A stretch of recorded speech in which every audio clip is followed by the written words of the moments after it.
வணக்கம். இன்றைக்கி நம்ம வீடியோவில் என்ன பார்க்க போகிறோன்னா சுவாமிஜியின் கதைகள். சுவாமிஜின்னா உங்களுக்கே தெரியும், விவேகானந்தர் என்ன பண்ணியிருக்காரு அப்படிங்கிறத பற்றி தான் இன்றைக்கி நம்ம ஃபஸ்ட்டு பாட்டு பார்க்க போகிறோம். ஃபஸ்ட்டு கதை என்னென்னா, பாம்பு ரசித்தது. அவர் பாம்பு ரசித்ததான் என்னன்னு பார்க்கலாம் வாங்க. பாம்பு ரசித்தது. நரேன் அப்படின்னா சுவாமி விவேகானந்தர் இது அவரோட இளவயது பெயர் நரேன். அவர் ஒரு டைம் என்ன பண்ணியிருக்காரு அப்படின்னா, நரேன் என்ன பண்ணியிருக்காரு அப்படின்னா, சுவாமி விவேகானந்தர் எதை செய்தாலும் அது முழு மூச்சோடு செய்வாங்க. முழு எண்ணத்தோடு செய்வார் அவர் சின்ன வயசுலலாம். ஸோ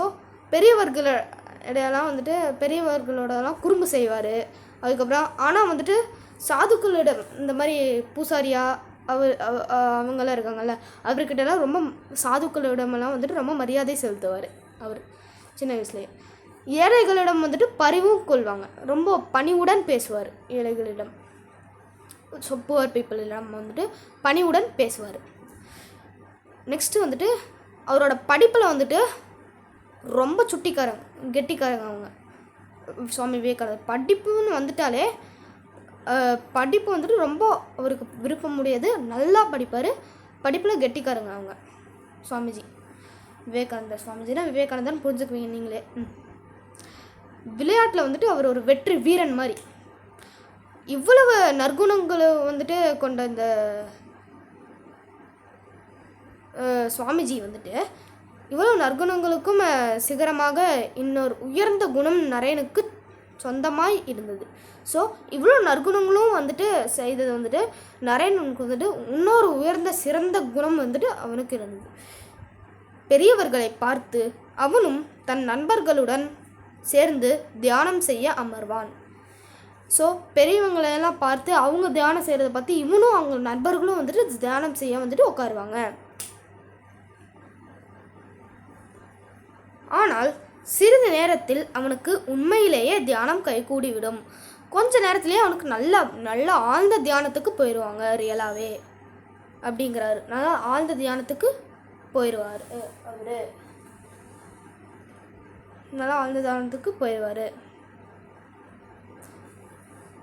அதை புரிந்து கொள்ளாத அவன் நண்பர்கள் நரேன் உட்கார்ந்து தூங்குவான் என்று கேலி செய்வார்கள். தியானம் செய்கிறவங்க புரிஞ்சுக்காமல் அவங்க நண்பர்களெல்லாம் கேலி செய்வாங்க. எப்படி நரேந்தர் உட்காந்துட்டே தூங்குறான் பாரு, நரேன்னா விவேகானந்தர் உட்காந்தே தூங்குறான் பாருன்னு கேலி செய்வார். அப்பையும் அவருக்கு தியான விளையாட்டு நடந்தது. எல்லாரும் ஓடியாடி விளையாடிய பிறகு உட்கார்ந்ததால் கொஞ்சம் அமைதியாக இருந்தனர். அவங்க விவேகானந்தர் உயர்ந்த தியானத்துக்கு வந்தாங்க. அவர் நண்பர் கேலி செய்தன்னு நான் தான் சொன்னல. அவர் எல்லாரும் ஓடியாடி விளையாண்டதால் அவங்களும் கொஞ்சம் அமைதியாக உட்காந்துருக்காங்க. ஆனால் தியானத்தில் இல்லை, முழு தியானத்துக்கு போல் அவங்களும் கொஞ்சம் டயர்டாகி அமைதியாக அப்படி கண்ணை மூடிட்டு உட்காந்துருக்காங்க அப்படின்னு நம்ம பார்த்தோம். நெக்ஸ்ட்டு கொஞ்சம் அமைதியாக இருந்தனர். அப்போது மெல்ல அரியனுள் ஊர்ந்து வந்த ஒரு நாகப்பாம்பு நரேனின் எதிரில் படம் எடுத்து நின்றது. ஸோ அப்போ அங்கே வந்த நாகப்பாம்பு கிங் கோப்ரா நரேனை பார்த்து முன்னாடி படையெடுத்து நிற்குது. நரேன் விவேகானந்தரை பார்த்து படையெடுத்து நிற்குது. ஐயோ, ஓடு ஓடு, நாகப்பாம்புடா என்று பையன்கள் எல்லாரும் அலறியடித்து ஓடினார்கள். ஸோ அவரோட ஃப்ரெண்ட்ஸு எல்லாரும் நாகப்பாம்புன்னு எல்லாம் அலறி அடிச்சுட்டு போடுறாங்க. ஆனால் ஓடும்போது நரேனையும் கூப்பிட்டு கொண்டு ஓடினார்கள். ஓடும்போதே நரேன் வாடா, நரேன் சீக்கிரம் வாடா, நாகப்பாம்புடா அப்படின்னு கூப்பிட்டே ஓடினார் அவங்களோட நண்பர்கள் எல்லாம், நரேனுடைய நண்பர்கள் எல்லாம். நரேனா விவேகானந்தர், புரிஞ்சுக்குவீங்க. ஆனால் நரேன் கொஞ்சம் கூட சிதறாமல் தியானத்திலே இருந்தார். எழவே இல்லை, முழிக்கவே இல்லை. அந்த பாம்பு மெல்ல நரேனின் பக்கம் வந்தது. ஸோ அந்த பாம்பு கொஞ்சம் நரேனின் பக்கமாக வந்தது. நரேனை கடித்துவிடப் போகிறது என்று ஒளிந்து பார்த்து கொண்டிருந்த சிறுவர்கள் பயந்தார்கள். ஒருவேளை நிறைய கடிச்சிருச்சு, கடிக்க போகுது அப்படின்னு பயந்துட்டே சிறுவர்கள் எல்லாம் பார்க்குறாங்க நரேனை. ஆனால் நரேன் வந்துட்டு எங்கே அங்கே இருந்தான்.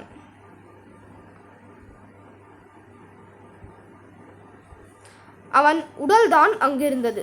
அவன் வந்துட்டு உடல் தான் வந்துட்டு அங்கே இருந்தது. அதுக்கப்புறம் மனம் வந்துட்டு முழு தியானத்தில் மனம் விவேகானந்தரோட மனம் இருந்தது. உடல் தான் அங்கே இருந்தது. தியானம் உயிர் வந்துட்டு தியானம் செஞ்சுட்டே இருந்தது. மனசு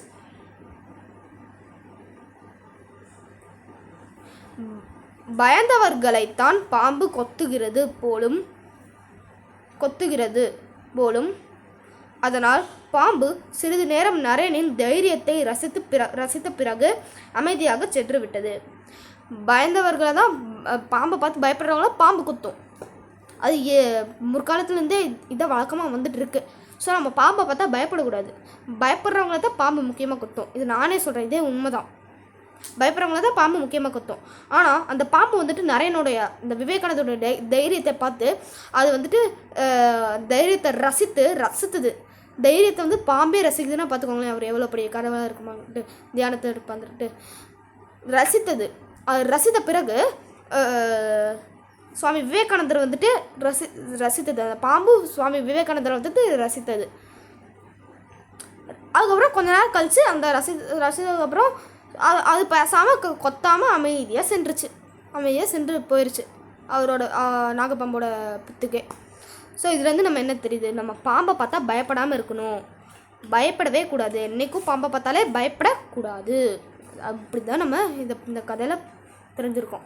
சுவாமி விவேகானந்தர் வந்துட்டு உங்கள் ஃபோட்டோ காமிக்கிறேன், இங்கே பாருங்க. இவர் தான் சுவாமி விவேகானந்தர். இவரோட கதைகள் தான் நம்ம இப்போ பார்த்துட்டு வந்தது. ஸோ இதோட ஃபஸ்ட்டு கதை பாம்பு ரசித்தது அப்படிங்கிற கதையை நம்ம இன்றைக்கி ஃபஸ்ட்டு பார்ட்டாக பார்த்துருக்கோம். இந்த கதையை முடிச்சாச்சு. செகண்ட் பார்ட் வந்துட்டு மறக்காமல் லைக் பண்ணுங்கள், சப்ஸ்கிரைப் பண்ணுங்கள், ஷேர் பண்ணுங்கள். உங்கள் ஃப்ரெண்ட்ஸுக்கும் ஷேர் பண்ணலாம். ஓகே, லைக் பண்ணுங்கள், சப்ஸ்கிரைப் பண்ணுங்கள், ஷேர் பண்ணுங்கள். பை. மேலும் இந்த வீடியோவை இந்த மாதிரி கதைகளை பார்ப்பறதுக்கு சப்ஸ்கிரைப் பண்ணுங்கள். அந்த பெல் ஐக்கானை டிங். Bye.